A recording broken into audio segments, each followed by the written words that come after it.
Քաղաքացիական պայմանագիր խմբակցությունը դեռ վերջնական որոշում չունի, թե արդյոք կողմ կքվեարկի Ազգային ժողովի փոխնախագահի Ուժեղ Հայաստան խմբակցության թեկնածու Արամ Վարդևանյանին։ Այդ հարցը կորոշվի քննարկման արդյունքում, խմբակցությունը կպարզաբանի նաև, թե ինչու է ընտրել կամ չընտրել Վարդևանյանին։ Ընդդիմադիրները չէին քվեարկել Ազգային ժողովի փոխնախագահի քաղաքացիական պայմանագրի երկու թեկնածուներին՝ Հայկ Կոնջորյանին և Վահագն Ալեքսանյանին։ Արդյոք դա կարող է լինել Վարդևանյանին չընտրելու պատճառ, հարցին Ազգային ժողովի նախագահի տեղակալը պատասխանեց. Հաստատ դրանով պայմանավորված չի կարող լինել,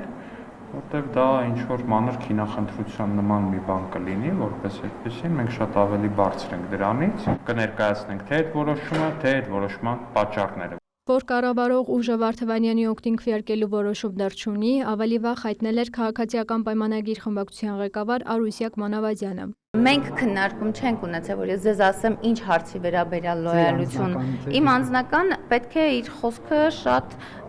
այսինքն հարցերին հստակ պատասխաններ չի տրվում, շրջանցելով պատասխաններ չեն տալի։ Ազգային ժողովը դեռևս քննարկում է Վարդևանյանի ընտրության հարցը։ Չի քննարկվել նաև Ազգային ժողովի 12 հանձնաժողովների նախագահի պաշտոններում ընդդիմության թեկնածուներին առաջադրելու հարցը, տեղեկացրեց Ալեքսանյանը։ Չի եղել ոչ մի քննարկում, ամեն ինչ տեղի կունենա նիստերի դահլիճում, այդ ընտրությունը մենք կընտրենք, ընդդիմությունը կընտրի, Լոնտի բանաձևով, ինչպես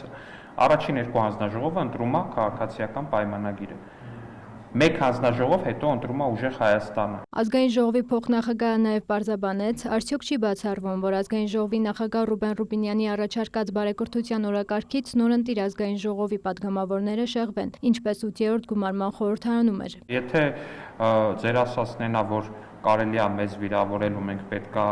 նույնիսկ մեզ վիրավորելու շրջանակներում, երբ որ մեզ վիրավորում են, մենք շարունակենք մնալ բարեկիրթ, ոչ մենք չենք շարունակելու մնալ բարեկիրթ, երբ որ մեզ վիրավորեն։ Եթե ձեր ասածն է, որ մենք պետքա շարունակենք մնալ հեզ եւ բարեկիրթ, երբ որ մեզ հարվածում են, ոչ մենք չենք մնալու հեզ եւ բարեկիրթ այն ընթացքում, երբ որ մեզ հարվածում են։ Ես ասում եմ,